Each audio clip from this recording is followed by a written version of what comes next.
하나님 말씀 역대상 29장 16절. 이번 주에는 다윗이 이제 왕이 된 이후에 성전을 건축하는 이 축복을 이제 하나님 앞에서 감사하는 그런 고백을 하는 장면이에요. 자, 우리 29장 16절 다 같이 보겠습니다. 우리 하나님 여호와여, 우리가 주의 거룩한 이름을 위하여 성전을 건축하려고 미리 저축한 이 모든 물건이 다 주의 손에서 왔사오니 다 주의 것이니이다. 아멘. 역대상 29장 16절 말씀.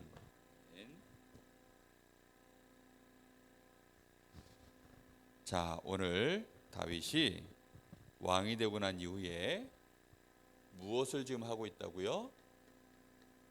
하나님의 전 성전 건축을 위한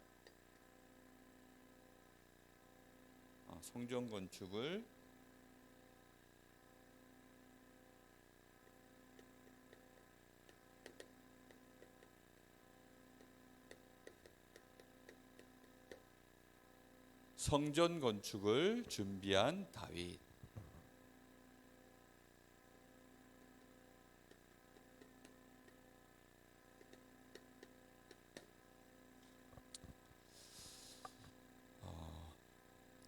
다윗은 어릴 때부터 보았어요. 뭘 보았냐면 많은 사람들이 우상 숭배하는 것을 보았어요. 하나님은 유일하게 눈에 보이지 않게 우리와 함께 살아서 역사하시는 하나님이세요. 근데 사람들이 어리석게도 눈에 보이지 않는 하나님을 어떻게 섬겨야 하는지를 잘 몰랐어요. 마귀는 그걸 너무나 잘 알아서 하나님을 틀리게 섬기는 방법을 자꾸 만들어준 거예요. 그 중에 대표적인 것이 뭔지 알아요? 그게 우상신전이에요. 우상이라는 게 뭐예요? 보이지 않는 하나님을 자기들 마음대로 만들어 놓고 이게 하나님이야, 이렇게 해서 하나님이 아닌데 하나님이라고 만들어 놓고 그리고는 섬기는 거예요. 그걸 보고 우상이라 그래요. 그런데 이스라엘 백성들, 하나님의 백성들 말고도 신을 섬기는 사람들이 있어요, 없어요? 세상에는 신을 섬기는 사람들이 거의 대부분이에요. 그런데 하나님 말고 틀리게 하나님을 섬기거나 다른 신을 섬기는 걸 보고 뭐라고 해요? 그걸 우상 숭배라 그래요. 그런데 우상을 섬기기 위해서 만들어 놓은 뭐가 있냐면 신전이 있어요. 귀신을 섬기기 위해서, 사단을 섬기기 위해서 만들어 놓은 신전을 보고 우상신전이라고 해요. 그런데 이런 신전들을 작게 짓지 않고 아주 크게 만드는 거예요. 지금 강릉이 단오제 기간인 것 같아요. 지금 강릉 단오제 기간 아니에요? 6월 25일부터예요? 네, 날짜를 잘못 봤네요. 강릉 단오제를 하면 지금 저쪽에 가면 단오장 그쪽에 가면 이제 단오 문화관이 있고, 그러면서 단오제를 위한 구판을 이렇게 크게 만들어 놔요. 그럼 그걸 중심으로 해서 이제 상가가 쫙 이렇게 서요. 그런데 봤더니 일본의 신사에 갔더니 일본 동경에 거기도 이제 신사가 큰 게 있어요. 일본 사람들이 섬기는 그 신사가 있어요. 거기 갔더니 얼마나 크게 만들어 놨는지, 거기 가니까 양쪽으로 그 지역에 완전히 전부 상가를 다 만들어 놨는데, 와, 정말 사람이 미어 터져요. 얼마나 사람들이 많은지. 거기에서 사람들이 그 장사하려고 이 신사 신전에다가 갖다 바치는 돈이 엄청난 권리금을 주고 그러고서 거기서 장사를 하는 거예요. 그러니 거기에는 막 엄청난 돈도 돌고 그 자체가 또 엄청난 문화고 이런 일들이 막 벌어지는 거예요. 이런 신전을 만들어 놓으면 사람들이 모이기가 좋아요, 안 좋아요? 딱 모이기 좋아요. 크게 만들어 놓으면 사람들이 많이 모여요, 적게 모여요? 많이 모여요. 단오제 저 구판 저기 가보면 거기 장소가 작아요, 커요? 커요. 그런데 거기에 사람들이 많이 와요. 그것도 전국에서. 특히 누가 와요? 전국의 무당들, 무속인들이 전부 모여가지고 계속 단오제 기간 내내 거기서 구슬하는 거예요. 그럼 강릉은 어떻게 될까요? 구슬할 때 누가 와요? 귀신판이 되는 거예요. 그렇게 해서 가보면 사람들이 그 앞에서 또 앉아서 빌고 있어요. 우리 집 잘 되게 해달라고, 우리 자녀 잘 되게 해달라고. 사람들이 거기 가서 다 그러고 있어요. 이런 우상신전이 크게 만들어지면 그런 일이 계속 벌어지는 거예요. 산속에 들어가면 뭐가 지어져 있어요? 절간들이 커요. 산에 들어가면 절들이 얼마나 큰지 몰라요. 그 큰 절간을 이 자기네 땅도 아닌데 이 절에서는 차지하고서는 이제 나라에서 그 땅을 관리하도록 또 주는 거예요. 그러니까 이제 들어올 때 입구에서 입장료 받고 또 와서 주차하면 주차료 받고 그리고는 또 들어오면 들어와서 사람들이 또 거기서 뭐 이것저것 소원 빈다고 그 소원 빌 때마다 또 돈 받고 엄청난 사람들이 몰려들어서 그렇게 하고 있어요. 그래서 절에는 돈이 엄청나게 많아요. 이런 것들을 지어놓으면 그게 뭘 만들어내냐면 그 자체가 흑암 문화가 되는 거예요. 흑암 문화가 되어지고 문화가 되어지면 반드시 거기에는 엄청나게 많은 사람들이 와서 움직이기 시작해요. 그럼 그 자체가 돈이 움직이기 시작해요. 그걸 보고 경제라 그래요. 그래서 흑암 경제가 막 또 움직여요. 그럼 여기 와서 이제 사람들이 돈 가지고 또 막 먹고 살고 그럼 사람들이 많이 모이니까 여기에는 또 정치하는 사람들이 관심을 가져요. 왜 정치하는 사람들이 관심을 가질까요? 정치하는 사람들은 선거할 때 한 사람 한 사람이 전부 뭐예요? 투표를 해주는 거예요. 그래서 자기는 불교 믿지 않는데도 큰 이 불교 이 건물이 있는 이런 불당에 가가지고 그래서는 거기 가서 예배를 드려요. 거기 가서 막 이제 절도 하고 이렇게 해요. 자기는 불교 믿지 않는데도. 왜 그럴까요? 그렇게 해야 불교 믿는 사람들이 자기에게 표를 주니까. 그리고는 이 사람이 또 웃긴다? 그 다음 주에는 또 어디 가는 줄 알아요? 교회 가요, 교회.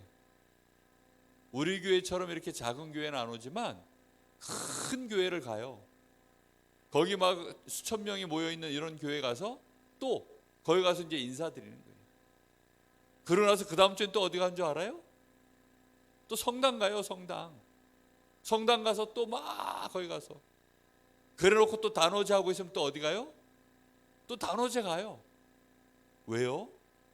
그렇게 해야 자기가 당선이 돼서 국회의원도 하고 시장도 하고 이런 거 다 하니까. 강릉시장은 단오제 그거 잘 치러내야 돼요.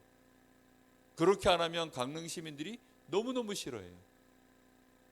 이게 심각한 문제예요. 이렇게 되어지니까 우상을 섬기면 반드시 하나님이 뭐라 그랬어요? 가장 싫어하는 일을 하기 때문에 재앙이 오는 거예요. 재앙. 이 재앙이 그 시대에 덮치는 거예요. 하나님은 이걸 너무너무 싫어하세요.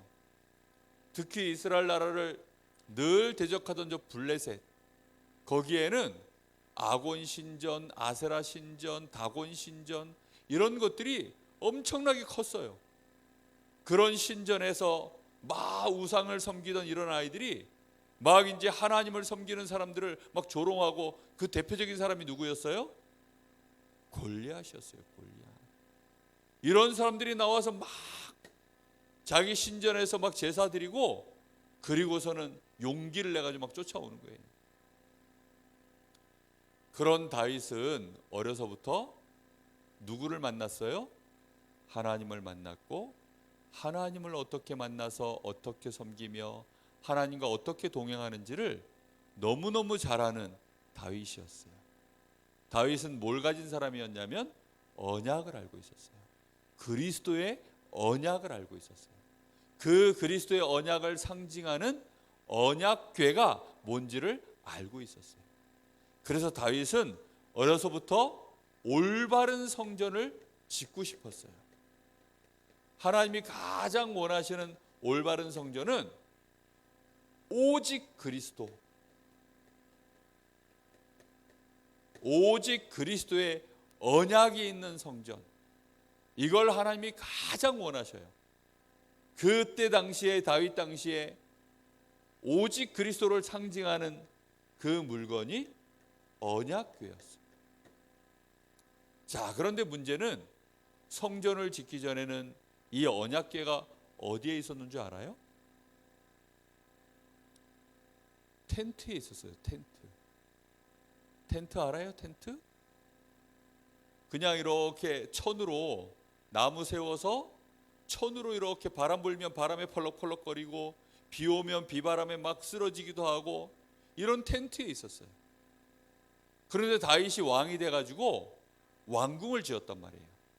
백성들이, 신하들이 다윗을 위해서 왕궁을 지어줬는데, 왕궁은 텐트예요? 건축물이에요? 건축물이에요. 이런 건물이란 말이에요.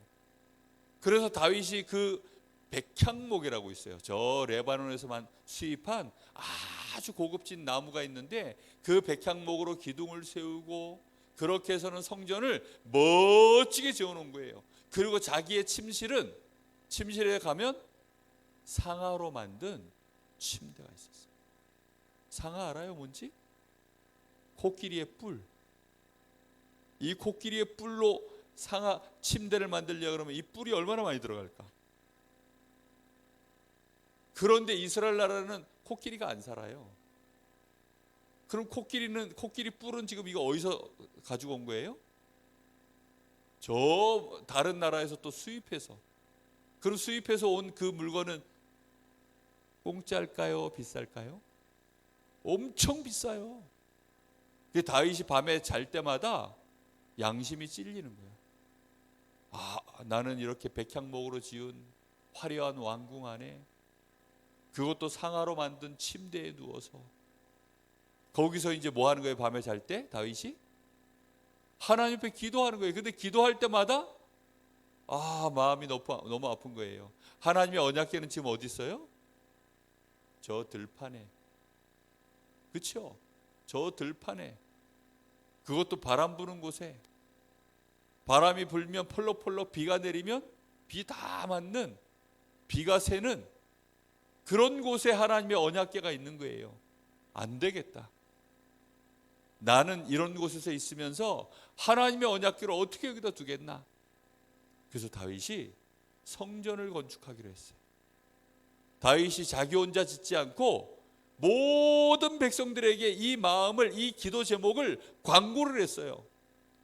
이제부터 우리를 이날까지 축복하신, 우리와 함께 하시는 하나님 앞에 우리가 예배드릴 수 있는 성전을 지을 거다. 237개 나라를 향하여서 참 하나님이 누구신지를 보여줄 우리가 성전을 짓자. 우상신전도 저렇게 크게 만드는데 저 우상신전하고는 비교도 안 될 만큼 우리가 정말로 우리의 하나님을 하나님답게 보여줄 수 있도록 우리가 아름답고 큰 성전을 237개 나라 앞에 정말로 보여줄 수 있는 그런 신전을, 성전을 우리가 짓자.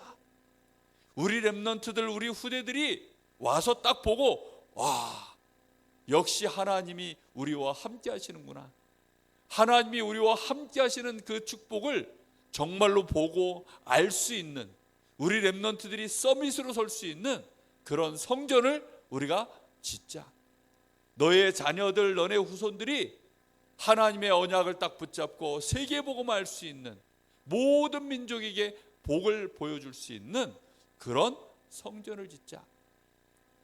그렇게 다윗이 왕이 돼서 많은 백성들, 장로들을 모아놓고 얘기한 거예요. 그 약속이 얼마나 하나님이 기뻐하셨던지 모든 이스라엘 백성들이 헌금을 하기 시작했어요. 그래, 우리도 성전을 짓는 일에 헌금하자.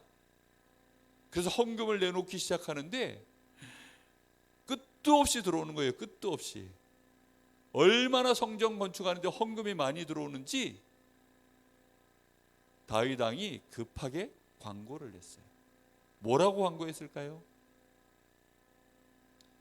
너희들이 가져온 헌금이 너무너무 많아서 이제는 충분하니까 헌금을 그만해. 성전 건축하는데 헌금을 그만해 라고 광고를 했어요. 지금까지 그런 예는 없어요. 다윗이 얼마나 그 일을 중심에 담고 어려서부터 사무엘에게 언약궤, 이 언약을 전달받은 때부터 마음의 언약으로 붙잡고 기도하면서 왕이 돼서도 그 일을 인도받았는지, 모든 신하들, 다윗이 말 한마디 하니까 신하들이 그 마음을, 그게 전부 소통이 되고 원네스가 돼가지고 함께 전 이스라엘의 12지파에게 전부 이 언약이 전달되어지고, 제사장들은 제사장들대로, 장로들은 장로들대로 모든 이제 성도들이 함께 마음을 모아서 모든 백성들이 성전 건축 헌금을 한 거예요. 그렇게 해서 성전 건축 헌금을 다 해놓고 오늘 다윗이 뭐라 그러는 거예요? 지금 여기 17절 16절 말씀처럼 이렇게 말하고 있어요. 우리 하나님 여호와여, 여기 말씀 보세요. 우리 하나님 여호와여, 우리가 주의 거룩한 이름을 위하여 성전을 건축하려고 미리 저축한 이 모든 물건이, 언제 저축했다고요? 미리 저축해 놓은 것으로, 지금 그냥 주머니에 있는 거 대충 꺼낸 게 아니에요. 어떻게 했다고요? 미리 저축을 다 해놓은 거예요. 그러면 그것은 다윗이 언제부터 광고했을까요? 왕이 되자마자, 자기가 왕 되자마자 모든 신하들과 장로들을 모아놓고, 저 다곤 신전 봐라, 블레셋 가서 봤냐? 우리가 지금 하나님 앞에 제대로 성전을 드려야 되지 않겠냐? 그래서는 전 이스라엘 백성들에게 너희들에게 헌금하라고 광고할 날이 있을 테니까 그때까지 너희들은 지금부터 저축을 해라. 너희가 하나님 앞에 어떻게 성전 건축 헌금을 할 건지 저축을 해라. 지금부터 언약 붙잡고 기도하며 하나님이 너희들에게 경제 응답을 부어주실 것이다. 이렇게 준비를 하고 기도하는데 하나님이 얼마나 축복하시고 얼마나 헌금들을 많이 할 수 있도록 하나님이 경제 축복을 하셨는지, 백성들이 미리 저축한 거 꺼내가지고 나오니까 차고 넘치는 거예요. 막 넘치는 거예요. 더 이상 이제는 헌금을 받아가지고 요즘처럼 은행에다가 저축하는 게 아니에요. 그때는 전부 뭘 가지고 나와요? 금, 은, 자기들이 가지고 있는 그런 좋은 것들을 다 가지고 나오는 거야. 그래서 그걸 창고에 쌌는데 더 이상 쌓을 곳이 없어요. 이러니까 그만 가져와, 이제는 둘 데가 없어. 그 저축한 것을 다 들고 나온 거예요. 그런데 다윗이 여기 뭐라 그래요? 다 주님이 먼저 우리를 축복하셔서 우리가 주님께 응답받은 거 가지고 이렇게 드릴 뿐입니다. 하나님 너무 감사해요. 성전 건축은 그렇게 하는 거예요. 다윗이 얼마나 마음 담고 기도하고 신하들과 장로들하고 함께 원네스가 돼서 이 렘넌트들도 전부 그걸 본 거예요. 그렇게 해서는 237개 나라에 딱 보여줄 수 있는 성전을 건축한 거예요. 솔로몬이 나중에 그 다윗의 아들 솔로몬이 이제 성전 건축을 했는데, 성전 건축을 하니까 그 주변의 모든 나라에서 성전 구경하러 왔어요. 성전 구경하러 왔을 때 솔로몬이 누구에게 했을까요? 아버지에게 했겠죠. 그 아버지가 그런 아버지 다윗만 얘기했을까요? 아니죠. 바로 이 아버지 다윗이 어떻게 하나님을 섬겼는지 그런 얘기하면서 언약궤 얘기를 했겠죠. 그러면서 하나님을 너희들도 하나님 섬길 수 있도록 안내했겠죠. 틀림없이 237개 나라를 향해서 선교할 수 있는 이런 성전 건축을 한 거예요. 그리고 너무나 많은 사람들이 하나님 떠나고 우상 섬기고 있으니까 병들어 있을 거 아니에요. 그 사람들을 치유할 수 있는 성전, 그리고 우리 후대들 렘넌트들을 서비스로 세우는 성전, 이런 성전 건축을 다윗이 준비한 거예요.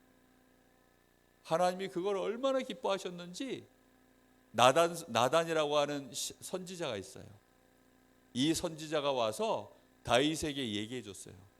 하나님이 다윗 네 마음에 있는 그것을 너무 기뻐하신다. 다윗아, 네 마음에 있는 그것을 마음껏 하라고 하나님이 축복하셨다. 그렇겠지요. 우리 마음속에 들어있는 것을 하나님이 기뻐하시고 하나님이 마음껏 하라고 하나님이 우리의 배경이 되어주시면 어떻게 될까요? 그 사람은 무조건 성공하지요. 그런데 우리의 마음에 들어있는 걸 하나님이 보셨는데, 아이고 저 큰일 났네, 저것도 가서 이상한 짓 하려고 그러는구만, 저것도 가서 또 영적 문제 나오는구만, 저것도 가서 또 우상문화에 또 빠져가지고 저것도 멸망당하게 생겼구만. 이렇게 되어지면 하나님이 어떻게 하겠어요? 사울왕이 딱 그랬거든. 사울이 하나님을 제대로 섬기지 못해서 하나님은 사울을 왕 세운 것을 근심했다 그랬어요. 그런데 다윗은 왕이 돼서 늘 어떻게 하면 하나님을 섬길까? 어떻게 하면 하나님을 기쁘게 할까? 어떻게 하면 하나님 앞에 제대로 찬양하는 성가대를 만들까? 이 성전 지었을 때 성가대가 1000명이 넘었대요. 성가대 인원이. 성가대 인원이 1000명이 넘었대. 성가대 인원이 1000명. 들어봤어요? 그래가지고 거기에 막 모든 악기들 총동원하고 노래 잘하는 아이들 다 갖다 불러 모아놓고 다윗이 직접 작사 작곡해가지고 아마도 그래서는 이제 쫙 했겠죠. 다윗이 언약궤가 들어올 때 너무 기뻐서 춤추고 하다가 막 그냥 안 좋은 모습도 보이고 막. 그럼에도 불구하고 다윗이요 막 얼마나 하나님을 뜨겁게 찬양하고 예배했는지. 그런 성전, 그렇게 다윗이 준비한 거예요. 이때 하나님은 이스라엘을 가장 강성한 나라가 되게 하셨어요. 그 아들 솔로몬 때에는 하나님이 얼마나 솔로몬을 축복하셨는지 모든 나라에서 와서 솔로몬 얼굴 한번 보는 게 소원이었어요. 그래서 몇 명이나 왔느냐? 솔로몬한테 잘 보이는 그때 당시에 최고의 좋은 방법은 자기 딸을 솔로몬에게 시집 보내는 거예요. 몇 명이나 시집 보내라고 왕들이 데리고 온 줄 알아요? 1000명. 솔로몬의 부인 숫자 그래서 몇 명이에요? 1000명이에요. 1000명. 와, 부인이 몇 명이라고요? 1000명. 부인이 1000명이에요. 시녀가 1000명이 아니고 부인이 1000명. 그 부인들이 솔로몬 하룻밤에 한 번씩 만나려고 그러면 3년 걸려요. 3년. 그런데도 불구하고 아니 솔로몬 부인이 지금 900명이래. 그런데도 또 데려가. 소문 안 났겠어요? 야 이제 1000명이래. 1000명. 천명 불패. 천명, 사명, 소명 이거 말고 정말로 999명 다음에 1000명. 그럴 만큼 하나님이 237개 나라의 모든 왕들이 어떻게 하든지 솔로몬 와서 한번 보는 거고, 어떻게 하든지 와가지고 이 성전 와서 또 구경하고, 우상 문화가 있으면 거기에 전부 가서 또 막 그럴 거 아니에요. 그런데 하나님은 이 엄청난 성전을 만들어 놓고 모든 사람들이 와서 이 성전 구경해야 되니까, 나라가 망하면 성전 구경하러 올까요? 저거 성전 지어놓고 망한 거 보니까 역시 저런 성전을 지으면 망하는구나. 그런데 올바른 성전 하나 딱 지어놓으면 모든 사람이 와서 그 성전에 와서 이제 하나님을 만나고 그리스도를 알고 우리 렘넌트들이 서밋되고 병든 사람들이 치유되고 이러려고 하니까 좋은 소문 나야 될 거 아니에요. 그렇죠? 그러니까 하나님이 이스라엘을 막 축복하시는 거예요. 이스라엘 나라에 막 재앙이 없어지고 막 축복을 받기 시작하니까 주변에서 소문이 날 거 아니에요. 와, 빛의 문화, 빛의 경제가 막 돌기 시작하는 거예요. 재앙이 없어지고 축복이 쏟아지니까. 그렇게 하나님이 올바른 성전 하나 지으면 모든 걸 다 살려버려요. 우리 귀한 렘넌트가 그래서 지금부터 마음에 품어야 돼요. 매일 하나님 앞에 어떻게 하라 그랬어요? 서밋 타임 가지라 그랬죠. 서밋 타임. 우리 렘넌트도 지금부터 하나님, 내가 나중에 나도 정말로 기능 서밋, 문화 서밋 됐을 때는 저도 성전 RUTC 나도 이런 거 건축할 거예요. 내가 바로 그런 축복의 주역 될 거예요. 마음에 다 언약을 붙잡아야 돼요. 그러면서 아침마다 아침에 첫 생각, 지금부터 마음에 딱 언약을 붙잡으세요. 하나님, 나도 올바른 성전 건축하는 증인 되게 해주세요. 그리고 RUTC 짓는 내가 증인 되게 해주세요. 지금부터 마음에 딱 품으세요. 알겠죠? 이걸 아침에 일어나면 하나님, 나도 성전 건축, 예수 그리스도 정확하게 선포하는 237개 나라 살리는, 치유하고 서밋을 세우는 이런 성전 건축하는 렘넌트 되게 해주세요. 아침에 딱 눈을 뜨면 무슨 생각하라고요? 성전 건축. 알겠죠? 그리고 RUTC, 렘넌트 공동체 훈련장. 렘넌트들을 정말로 세계복음화할 수 있는 일꾼으로, 서밋으로 세우는 RUTC. 이 성전 안에 RUTC가 들어가도 좋고 RUTC를 따로 세워도 좋고, 반드시 이런 RUTC를 세워야 돼요. 밤에 되면, 밤에 자기 전에 마지막 생각하라 그랬죠? 마지막 생각도 뭐 해야 될까요? 또 언약 붙잡고 기도하는 거예요. 올바른 성전, 오직 그리스도를 설명할 수 있는, 보여줄 수 있는 성전. 그러면서 이제 학교에 가서 학업을 똑바로 하는 거예요. 기도하면서 기능성. 하나님이 반드시 뭐 하게 되어 있어요? 축복하시게 되어 있어요. 하나님의 성령으로 틀림없이 함께 하시면서 축복하시게 되어 있어요. 한 주간 동안 매일매일 아침에 눈을 뜨면 첫 생각, 마지막 생각, 한 주간 동안 잘하면서 다윗처럼 이런 정말 나중에 서밋이 됐을 때 하나님 보시기에 가장 기뻐하는 그런 홀리 메이슨 전쟁에 성공하는, 승리하는 그런 축복된 우리 선생님들, 렘넌트들 다 되기를 바랍니다. 자, 분방부 하세요.